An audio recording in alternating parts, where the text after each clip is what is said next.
it's Allie Edwards, and welcome back to the next prompt in our Pieces of the Past documenting series. One thing I wanted to take just a moment to mention in my video today is I saw some comments in our Facebook group about the challenge of documenting your family of origin, especially if it didn't look the way that you hoped that it would look, or it looked, different from some quote-unquote ideal.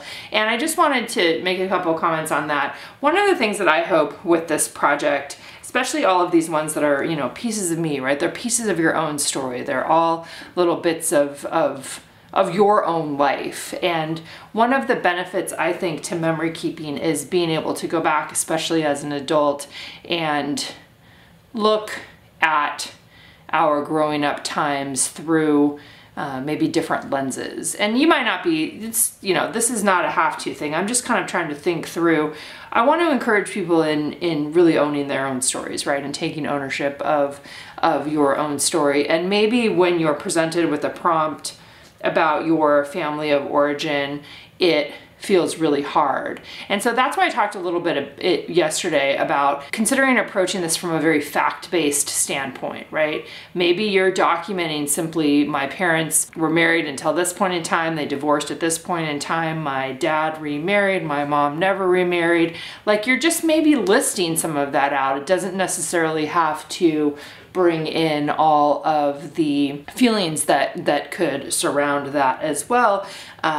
Mainly, I just want to offer you an opportunity to tell pieces of this story if that's where you're at in your own documenting adventures. And again, like I said yesterday too, if this one doesn't feel, you're not sure how to approach it, you can come back to it later on. That might be worthwhile. Or you can always just put a picture of yourself here, right? That's what I talked about yesterday.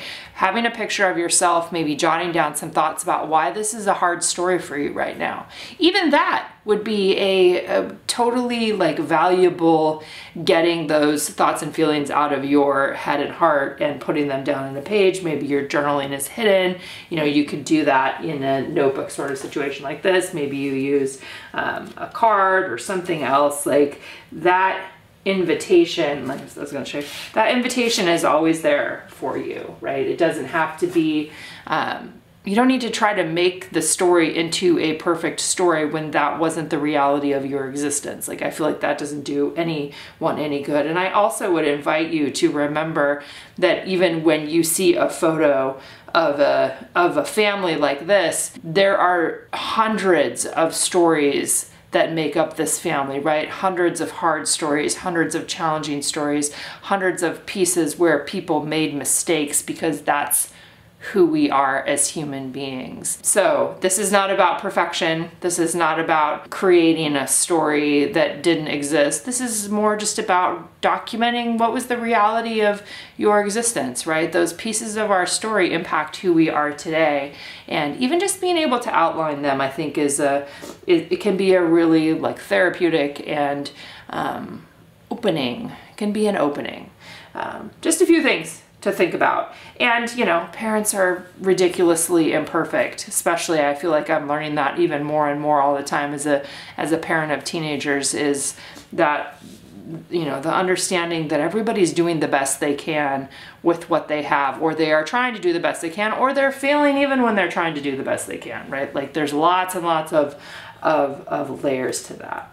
All right, so that's all I wanted to say about that. Today we're moving on to something that can be a lot lighter, can be a lot more fun, and I really invite you guys to have fun with this particular prompt, which is most loved toy. Now, you can do what I did here, which is kind of have a variety of different things included, or you can pick one thing. I've seen people doing a variety of different things already today. When I started thinking about what was my most loved toy, one of the main things that jumped out for me was this yellow bike. This was like my first bike.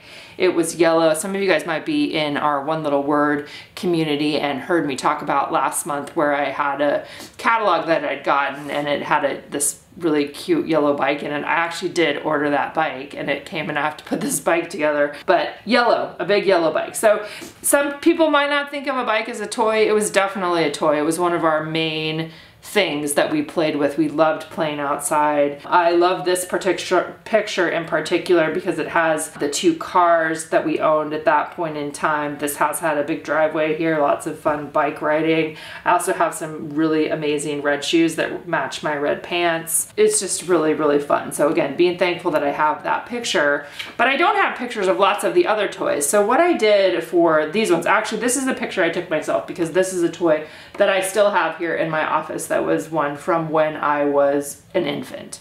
And it plays You Are My Sunshine. And I know that I've done a layout about that before, which I think was in the Yesterday and Today workshop from quite a long time ago. But I took a picture of that one. These other 3, which is like a strawberry shortcake doll, Barbies, and then a Game Boy, kind of in order of toy which my favorite toys were, you know, over a time period. So super early, you know, like probably 5 years old, 4 and 5 years old, probably this same time period. I really loved those strawberry shortcake dolls.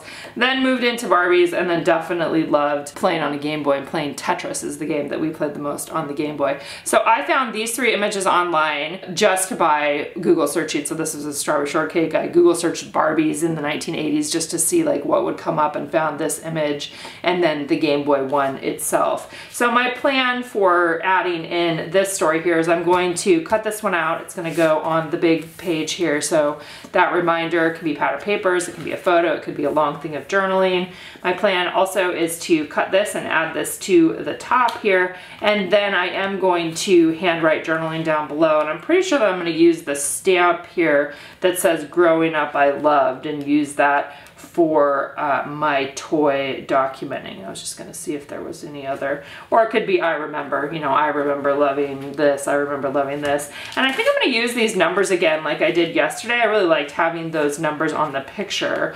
So I think I'm going to do that, and then that will correspond over here with the stamps and the journaling. So I think I'll probably do, you know, five of those. I don't know, maybe I might need a smaller stamp set for this one. I think that the numbers might be too big, but we'll figure that out as we go. So pretty simple, very photo heavy. Again, if you don't have pictures or you don't want to take the time to look on the internet, which is honestly really quick and it can happen really fast, but you can always do powder paper, you could always just do journaling. Again, lots of options for approaching this project. All right, diving into the actual production pieces for getting this story told, my first step is to simply crop out my photo. Again, this is sized, I think I ended up doing 4 1/4 by 8 1/4, something like that. And like I mentioned yesterday, when I'm working in notebooks like this, I often will just trim off a portion of it first, then I'll get that into the notebook, and then I will crop the rest of it. So you can see right there, that's what I'm doing, where I'll be able to then lay it back onto my trimmer to trim off the extra parts of the page there. Completely imperfect process. You've seen lots of times here where I've needed to go back in and cut some more with my scissors or my X-Acto knife too, but that's just part of the process here. So getting both of those photos added into my notebook, and then getting them all trimmed up too, so that it is set to the right size. You can definitely, if you saw yesterday how I created the flip open, I don't even know, it's not even really a flip open, I just created an additional page in there by cutting that in half from, you know, the top part of where the journaling is, or the top part above there, the photo part, cut that in half and then adhered some of it down. That was fun how that turned out. I don't really need that for this particular one, and you'll see how I'm treating the journaling here. Right now I'm adding on those puffy numbers again directly onto the photos.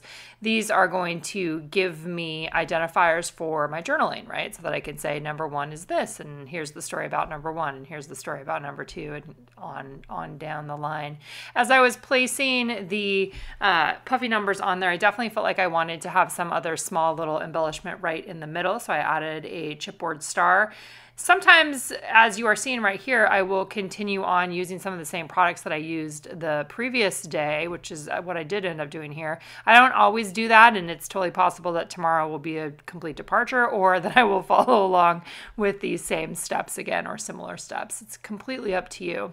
I'm stamping the number stamps. They did end up fitting on here. I'm using the same ones that I used yesterday, and a lot of times when I'm doing a number list like this, I will do the first number, and then I'll do the last number, and then I will fill in just just helps with the spacing there. And essentially what I'm doing is I am setting up space for my journaling. I'm doing it directly into the notebook there rather than adhering something on top, using a couple different inks from Tim Holtz today. One is the Scattered Straw for that like creamy yellow, and then I'm using the Barn Door, I think is the red, for this Growing Up I Learned. So that's the prompt that I'm using to talk about each one of my different toys here. So then just going ahead and adding in my journaling by hand, just saying a few things, right? A few things about each one of what I remember of loving about each one of those.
All right, and then after I got my story all added in, did some underlining, and went ahead and adhered the middle page. So there's a middle page between each prompt, just adhere to the one from today to the middle page, and then I'm ready for tomorrow. We'll see you guys back here again tomorrow.